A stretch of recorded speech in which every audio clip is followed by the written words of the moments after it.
Hey guys, how's it going? Welcome to Hold the Ball HTB. Hope you're well. Thanks again for tuning in. I appreciate it much. I'll get back to comments and all that stuff there. Look, this is a video that I should have made yesterday. Well, one of them anyway. Didn't get to it. I had a live as well that I should have done. Apologies, didn't get around to it. But in saying that, I've got two stories for you in one, two for one. But in saying that, before we get into it, hit that intro.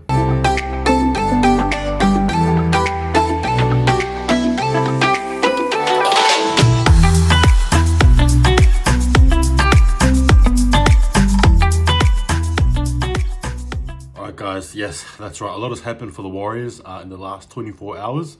Big news, I think, particularly when you regard these players. So I'll get to the first one and then get to the second one afterwards. And I'll title this the revolving door, basically because it is what it is, right? So yesterday, in a shock move, the Warriors actually signed Dylan Walker for a few years. Dylan Walker to me is a player that obviously can play a few roles. He can cover. He's a depth player for sure. Is definitely a player who's on the up. Obviously, he has had his ups and downs off the field, that is. So he brings with him a bit of controversy. But obviously, the Warriors were a team that seems to get those type of players and obviously, try to forgive him, mold him, do those things there. My initial thoughts on it, as mentioned, it's a good signing for depth. I'm surprised though, it wouldn't be my first pick or even, I wouldn't have even thought about it, but there you go, the Warriors have him. Dylan Walker will offer, I think, a lot of experience. Obviously, as I mentioned before, he can cover a few and play a few roles, so that would be good. As to how he fits in the Warriors squad for next season, well, we'll have to wait and see. Obviously with the new sort of news as well pertaining to the next character I'm going to be talking about. But no, Dylan Walker should be good. But yeah, it's one of those signings where I'm assuming the Warriors got him for cheap. Obviously Dylan Walker's earned it, so you can't take that away. But again, there are people, I'm sure, who are probably sitting on the fence with this and don't like it. And there are those who do. Tell me your thoughts there. Let me know, because yeah, it is a surprising out of the blue signing, but it is what it is. And news number two, Harris-Tavita will be out on the market, right? He is now on the lookout for a club that will buy him. My understanding is that he is currently looking for a deal, or is currently on 300,000. I believe he wants to be paid more. Now, I'm not going to be assessing this with any emotion per se. Obviously, from a business standpoint, you got to do what you got to do. But I have always thought that Harris-Tavita was a long-term sort of a thing. But at the same time, I can see where he's at, and I can see where the Warriors are at. Granted, in saying that there must be some big changes happening in the Warriors, especially if he goes.